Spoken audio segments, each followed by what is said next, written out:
Se acusa al empresario más millonario de Nicaragua, Carlos Pelas, de prestarse para lavar dinero proveniente del narcotráfico para el régimen de Ortega. Se afirma que Pelas, amigo íntimo y socio de Ortega Murillo, está negociando con ellos para involucrarse en el narcotráfico y seguir lavando grandes cantidades de dinero. Se le señala como responsable del patrocinio de narcotraficantes en un concierto de Luis Miguel, donde se habría lavado dinero por medio de él. Aunque ha sido el único empresario que Ortega y Murillo no han confiscado, se le califica como un parásito y cómplice enriqueciéndose a expensas del sufrimiento del pueblo nicaragüense. Se destaca que Pelas reapareció sonriente en el concierto de Luis Miguel, permitiendo que solo el fotógrafo del régimen tomara fotografías como evidencia de su colaboración.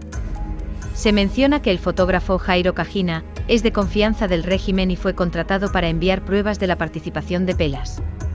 Se subraya que a pesar de la dictadura, Pelas ha sido el único empresario que Ortega y Murillo no han confiscado ni encarcelado debido a su relación cercana con ellos. En conclusión, se presenta a Carlos Pelas como un parásito y cómplice enriquecido a expensas de la situación crítica en Nicaragua bajo el régimen de Ortega Murillo. Se revela que Carlos Pelas es señalado como una lacra para Nicaragua, acusándolo de utilizar el país para enriquecerse y colaborar estrechamente con un régimen considerado criminal. Se afirma que su participación en el lavado de dinero, especialmente durante eventos como el concierto de Luis Miguel, es parte de una estrategia para mantener una falsa normalidad que el régimen intenta vender al pueblo nicaragüense. Aunque se le critica fuertemente, se subraya que su conexión con Ortega y Murillo le brinda cierta inmunidad frente a confiscaciones y persecuciones que otros empresarios han enfrentado en el país. Acercaba la Pascua de los judíos. Jesús llegó a Jerusalén y encontró en el templo a los vendedores de bueyes, ovejas y palomas, y los cambistas con sus mesas. Entonces hizo un látigo de cordeles y los echó del templo, con todas sus ovejas y bueyes. A los cambistas les volcó las mesas y les tiró al suelo las monedas, y a los que vendían palomas les dijo: quiten todo de aquí y no conviertan en un mercado la casa de mi padre. En ese momento, sus discípulos se acordaron de lo que estaba escrito: el celo de tu casa me devora. Después intervinieron los judíos para preguntarle: ¿qué señal nos das de que tienes autoridad para actuar así? Jesús les respondió: destruyan este templo y en 3 días lo reconstruiré. Replicaron los judíos: 46 años se ha llevado la construcción del templo y tú lo vas a levantar en 3 días. Pero él hablaba del templo de su cuerpo. Por eso, cuando resucitó Jesús de entre los muertos, se acordaron sus discípulos de que había dicho aquello y creyeron en la Eucaristía, en la Escritura y en las palabras que Jesús había dicho. Mientras estuvo en Jerusalén para la fiesta de Pascua, muchos creyeron en él, al ver los prodigios que hacía. Pero Jesús no se fiaba de ellos, porque los conocía a todos y no necesitaba que nadie le descubriera lo que es el hombre, porque él sabía lo que hay en el hombre.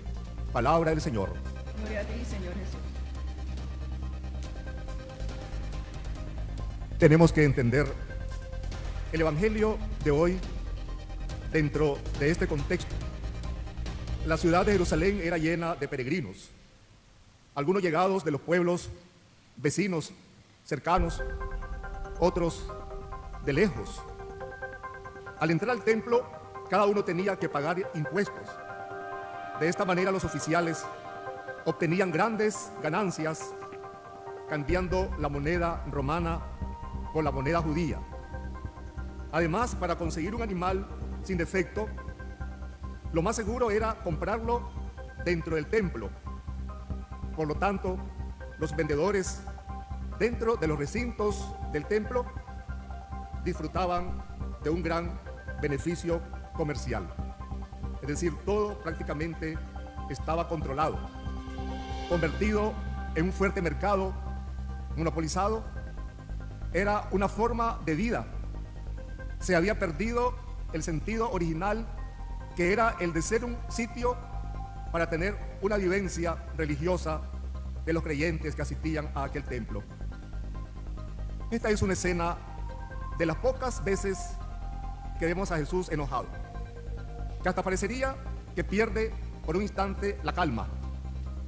Pero ya también había hablado el Señor muy fuerte a los fariseos, a Herodes, a quien tilda de zorro, no por ser astuto, sino por ser un insignificante engañador, un ser despiadado que mandó a matar a Juan Bautista, una persona designada como zorro o zorra en la Biblia, es una persona vil, que carece de dignidad, que utiliza el engaño y que se siente fuerte cuando ataca en manadas. Jesús esta vez reacciona de esta manera para instaurar el orden que se había perdido, para defender la casa de su padre, como él mismo lo llama, sin importar que le critiquen, incluso ser blanco o motivo para ser amenazado y perseguido, porque él defiende la casa de su padre. En la Sagrada Escritura, el templo es un signo visible de la presencia de Dios en medio de su pueblo. Y en este mismo Evangelio de San Juan, pero en el capítulo 4, nos dice que los adoradores verdaderos adorarán al Padre en espíritu y en verdad.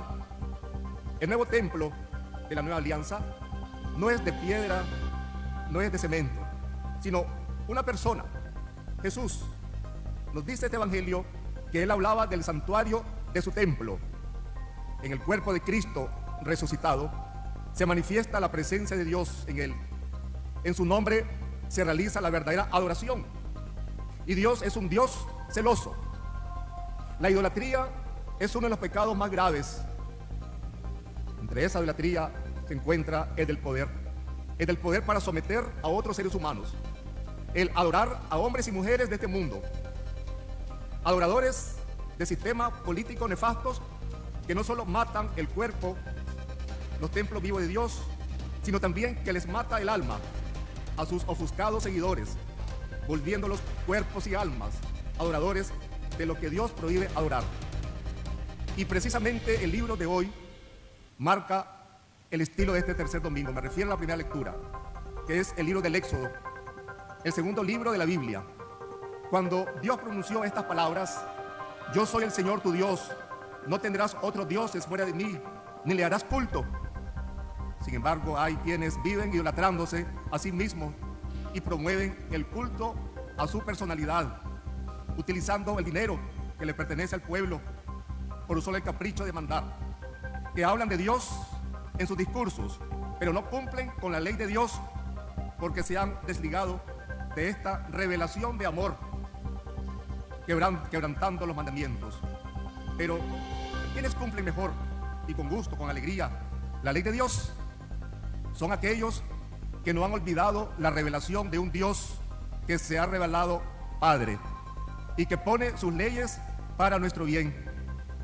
Pero desgraciadamente muchos de nuestros pueblos ya estamos tocando fondo de nuestra situación. Estamos tocando fondo en nuestra vida social. Si nos preguntáramos, ¿por qué tanta miseria? ¿Por qué tanta violencia? ¿Por qué tantos crímenes? ¿Por qué tanta migración? ¿Por qué tanto desaparecido? ¿Por qué torturas? Todo esto, todo está en una sola respuesta: porque se han olvidado de la ley de Dios para imponer sus propias leyes abusivas que van en contra de Dios y en contra del prójimo, porque se han convertido ellos en dioses y a la vez en su propio prójimo. Es decir, yo soy Dios, yo también soy mi prójimo, mirándose a sí mismos. Es la putrefacción de los regímenes totalitarios, el abuso de poder que se convierte en ladrón. Qué vergüenza, gobernantes que deberían dar el ejemplo en sus puestos. ¿Y para qué aprovechan esos puestos si ya no hacen nada por el bien común?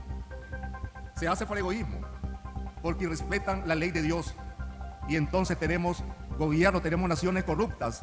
Se han olvidado de la ley de Dios.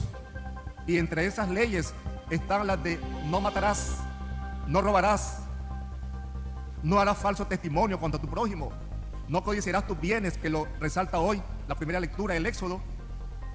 Es necesario recordar uno por uno esos mandamientos y veremos cómo todo estará fácil.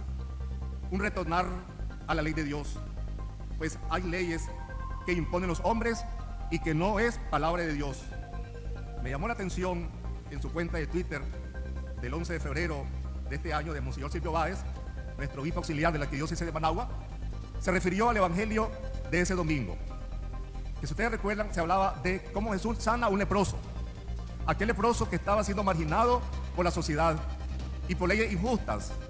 Jesús quebranta y desafía esa ley y responde de manera compasiva con el enfermo, y asumió las consecuencias de actuar en contra de leyes y autoridades crueles. Monseñor Silvio decía, Jesús desafía la ley tocando al leproso. La dignidad humana está por encima de cualquier ley. Y a la vez señalaba que la mejor manera de hacer mejor a la sociedad es poniendo al ser humano primero, aunque eso implique saltar normas o leyes que no son para impartir justicia y también enfrentar a quienes las ponen en práctica para someter a los pueblos, decía Monseñor. Hermanos, esas son leyes que no provienen de Dios. Son leyes que provienen de corazones y sistemas egoístas. Leyes sin Dios. Hay mucha gente que está pecando contra el primer mandamiento porque se ha erigido como ídolos el dinero, el poder, la soberbia, las armas, la idolatría. Hay que destronar a esos ídolos que no son el verdadero Dios. Cuaresma es un tiempo para revisar si en tu vida, en tus criterios, los aprecias más que a Dios. El segundo mandamiento de nuestro catecismo nos dice no jurar el nombre de Dios en vano. La Biblia lo pronuncia más largo y nos dice no pronunciarás el nombre del Señor tu Dios en falso, porque no dejará el Señor impune a quien pronuncie su nombre en falso. Y qué falsos esos discursos cargados de odio, donde ensucian el sagrado nombre de Jesús. Ustedes, hermanos, y yo, nos llenamos la boca pronunciando el sagrado nombre de Jesús. Y el quinto mandamiento, breve pero tremendo, no matarás. Esto incluye a los torturadores, porque el que comienza a torturar no sabe a dónde va a terminar. Quizás hemos visto o escuchado a las víctimas de torturas. Esos torturadores son asesinos también, son homicidas, no respetan lo sagrado, no respetan a esos templos vivos. Nadie puede poner la mano sobre otro ser humano porque somos imagen de Dios. No matarás, pues cuando se empieza a odiar o te están lavando el cerebro para que odies, ya has comenzado también a matar o te están preparando para hacerlo. No matarás, aunque te den la orden, aunque tengan un arma para reprimir, piénsalo antes y no te condenes. Somos todos templos de Dios, templo de Cristo en medio del mundo y de la historia. Esta historia que a cada uno de nosotros nos toca vivir y sepamos encontrar también ese espacio en nosotros. Porque sí, todos tenemos ese espacio donde se haga visible que Dios es amor y respetemos nuestro propio templo y el templo de los demás. Somos templos vivos de Dios. Cristo ha purificado nuestros templos mediante su sangre derramada en la cruz y en nuestro bautismo que un día recibimos. Pero con qué facilidad se le abre muchas veces la puerta a aquellos mercaderes y hábiles vendedores que no son de huellas ni de palomas, sino esos mercaderes que endulzan el oído a mentes débiles para que se conviertan en sus adoradores, para que se crean dioses, y quieres que tú también reemplaces a Dios de tu vida, de tu familia y de la sociedad. Mercaderes que te venden la idea de ganar dinero fácil, que te compran la conciencia, que destruyen tu fe y tus buenas costumbres, tus valores. En verdad, cuando se da cabida a esos vendedores con sus propias monedas, se termina sucio interiormente, sin dignidad, desordenados, vacío de Dios y hasta con las manos manchadas de sangre de sus hermanos. No se dejen engañar por esos mercaderes que se anuncian con grandes rótulos en las vías públicas, que te meten la idea que ellos te ofrecen lo que necesitas, pero después de haberte utilizado, te tiran a la calle, te expulsan o te meten preso. Qué importante, queridos hermanos, mirarnos a nosotros mismos en esta Cuaresma, mirarnos con honestidad, conocer a la luz del Señor y de los mandamientos de esta primera lectura para desenmascarar a los mercaderes que nos rodean y a los mercaderes que hemos consentido en nuestro corazón, aquellas situaciones a las que le hemos abierto la puerta y que están gobernando nuestra vida, porque hay sentimientos, hay ofertas de mercaderes que son malos consejeros. Esforcémonos, pues, hermanos, a hacer de nosotros una verdadera casa de Dios. Cuaresma, tiempo de arrojar a los mercaderes que nos dominan y nos llevan al desorden espiritual. Y que sea este tiempo, queridos hermanos, un tiempo de gracia sin duda alguna, para una conversión familiar y social, para que nuestras casas sean hogares de oración, lugar de diálogo, de armonía y de encuentro y comunión con Dios.